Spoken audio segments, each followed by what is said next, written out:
आगे। रोनित को देखकर ताहिरी मन ही मन मुस्कुराने लगी। उसे अच्छे से पता था, उसे पता नहीं क्यों, लेकिन इस समय वो मन ही मन बहुत खुश थी, बहुत ज्यादा। वो जानती थी कि रोनित के मन में क्या चल रहा होगा। उसे इस बात की खुशी थी कि रोनित पहले जैसा ही था। जितना वो पहले उसके लिए पॉसेसिव था, उतना ही अब भी था। बस पहले इसे जता दिया गया था और अब छुपाने की कोशिश की जा रही थी कि सब पता है। रोनित ने ताहिरी से पूछा, अब ठीक हो तुम? अगर तुम्हें आराम करना है तो आराम कर लो कुछ देर। ये सुनकर ताहिरी उसे देखने लगी। फिर उसने यहां वहां देखते हुए कहा, नहीं, मैं अब ठीक हूं। मुझे अब वापस जाना होगा। मही वेट कर रही होगी। उसे नहीं पता कि मैं यहां हूं और मेरा एक्सीडेंट हुआ है। इससे पहले उसे पता चले, मुझे सही सलामत जल्दी से उसके सामने जाना होगा।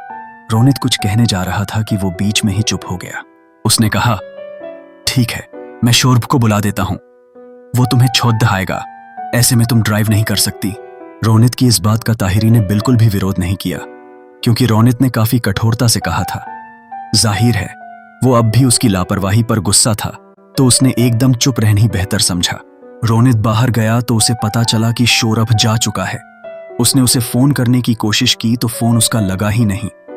रोनित समझ गया कि शोरभ ने यह जानबूझकर किया है ताकि वो खुद ताहिरी को छोड़ने जाए।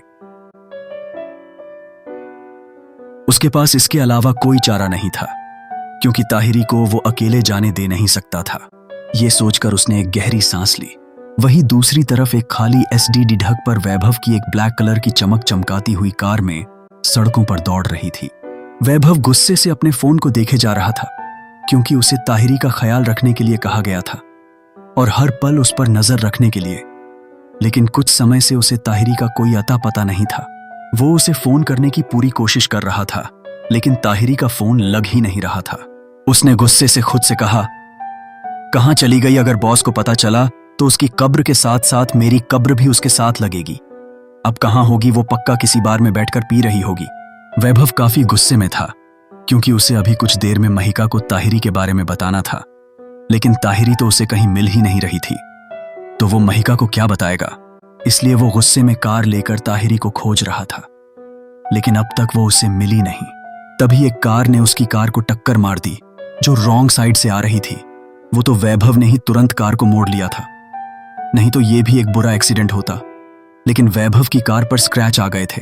अब वैभव और गुस्से से लाल हो गया। उसने स्टीयरिंग पर अपना हाथ मारते हुए गुस्से से कहा, आखिर है कौन ये बदतमीज जिसे कार चलाना नहीं आता तब भी चला रहा है? तभी उसके शीशे पर कोई गुस्से से जोर जोर से नोक करने लगा। वैभव ने बिना उसे देखे अपनी कार का डोर खोला और बाहर निकल गया। जो डोर पर नोक कर रहा था, अचानक से डोर ओपन होने से वो पीछे गिरने जा रहा था कि उसे किसी ने पकड़ लिया। वैभव ने बाहर निकलकर देखा तो वो एक लद्दकी थी, जो एक पलटकर एक दूसरी लद्दकी से बात रही थी। वैभव ने गुस्से से उस लद्दकी से कहा, बददिमाग लद्दकी दिखाई नहीं देता, तुम्हें आगे से गाद्दही आ रही है। रॉन्ग साइड गाद्दही चला रही हो। जब चलानी नहीं आती तो एक ड्राइवर क्यों नहीं रख लेती? पता भी है यहां आने के बाद ही मैंने इस कार को लिया था। अभी तक मैंने इसे ढंग से चलाया भी नहीं है, और तुम्हारी जैसी बददिमाग लद्दकी ने इस कार को टक्कर मार दी। जानती भी हो कितनी महंगी कार है ये। फिर वो चिल्लाते हुए गुस्से से बोला, आखिर हिम्मत कैसे हुई तुम्हारी वैभव सिंह की कार को टक्कर मारने की? लेकिन जैसे वो लद्दकी वैभव की आवाज सुनकर ही अपनी जगह जम चुकी थी।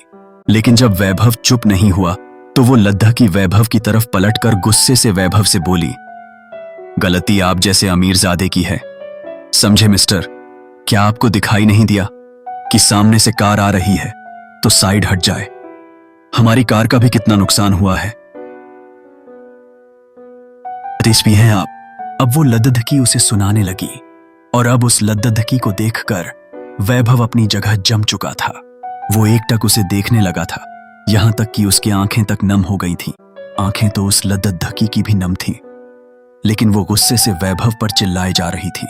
उस लद्दकी ने चिल्लाते हुए वैभव से कहा, अब चुप क्यों है? हां बोलिए ना, कोई सांप सूंघ गया क्या आपको? क्या ये एसडीडी ढक आपने खरीद रखी है? आखिर आपकी हिम्मत कैसे हुई संजना सिंघानिया के सामने आने की? इतना कहकर वो जोर जोर से हाँफने लगा, क्योंकि वो बोलते बोलते थक चुकी थी। उसके साथ वाली लड़ढकी ने जल्दी से संजना यानी कि संजू की पीठ सहलाते हुए कहा, संजू आराम से, सही समझे वैभव सिंह के सामने कोई और नहीं, वही बंदरिया संजना सिंघानिया थी। सिंघानिया की इकलौती बेटी, जिसके भाइयों की कोई गिनती नहीं थी, सबकी लाडली, उसका वही प्यार, वही जुनून कॉलेज गर्ल जिससे वैभव जैसे इंसान को प्यार हुआ था। ते वैभव को अब भी चुप देख संजू ने वैभव की आंखों पर ब्लैक गॉगल्स को देखते हुए कहा, ये काला चश्मा पहनकर गाधी चलाओगे तो सामने से आती हुई गाधी कैसे नजर आएगी? वैभव के मुंह से तो जैसे कुछ निकल ही नहीं रहा था। वो तो एकटक संजू के चेहरे को देखे जा रहा था, जो उतना ही प्यार और क्यूट था जितना पहले हुआ करता था। आंखों पर गोल गोल बड्ढे,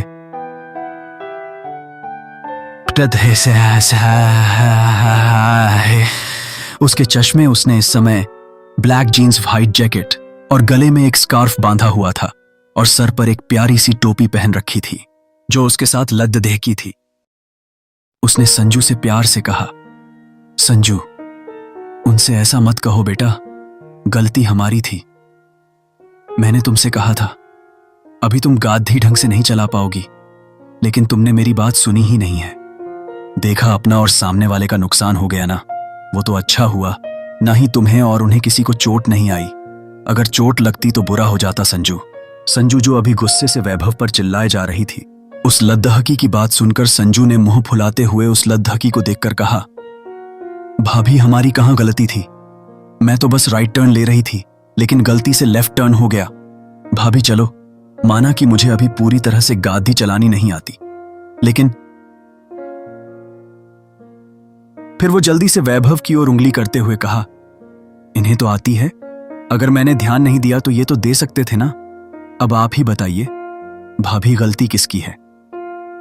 इतना कहकर उसने वैभव से अपना चेहरा फेर लिया, क्योंकि उसे वैभव के गालों पर आंसू की बूंद नजर आ गई थी। आगे के एपिसोड्स के लिए लाइक एंड सब्सक्राइब जरूर करें।